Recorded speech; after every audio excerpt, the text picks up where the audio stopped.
সিহঁতে মই মৰাৰ পিছত শাস্তি দিয়ে, শাস্তি পাই মই এইটোৱে অনুৰোধ কৰিছোঁ মৰাৰ পিছত যাতে সিহঁতে শাস্তি পায়, সিহঁতক কেতিয়াও এৰি নিদিয়ে।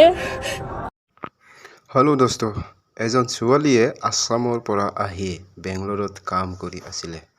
তাৰ এজন ছোৱালী দুজন ল'ৰা তাৰ লগৰ চাগে।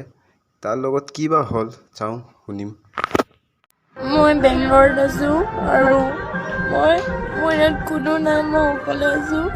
মোক ইয়াত বহুত বেয়াকৈ বুজাইছে আৰু মই নিজকে বহুত মানসিক কষ্ট পাইছোঁ আৰু মই নিজকে হত্যা কৰি দিম, ছুইচাইড কৰি দিম। আৰু মই মৰি যোৱাৰ পিছত দুখ থাকিব এজনী ছোৱালী আৰু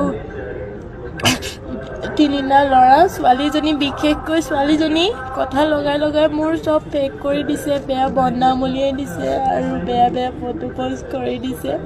মই নিজকে হত্যা কৰি দিম আৰু ফচিব সিহঁতে। আৰু মই ভিডিঅ'টো বনোৱা এটাই কাৰণ হ'ল মা-দেউতাই কোনো গম নাপাব, কাৰণ কাৰো লগত মোৰ কণ্টেক্ট নাই।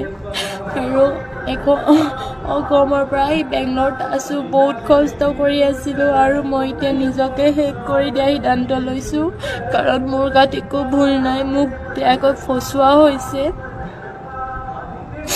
আৰু হয়তো মই কালিৰ ভিতৰত মই ছুইচাইড কৰি দিম আৰু কৰাৰ পিছত সিহঁতে পচি যাব আৰু মই মৰাৰ আগত নামকেইটা দি থৈ চাম।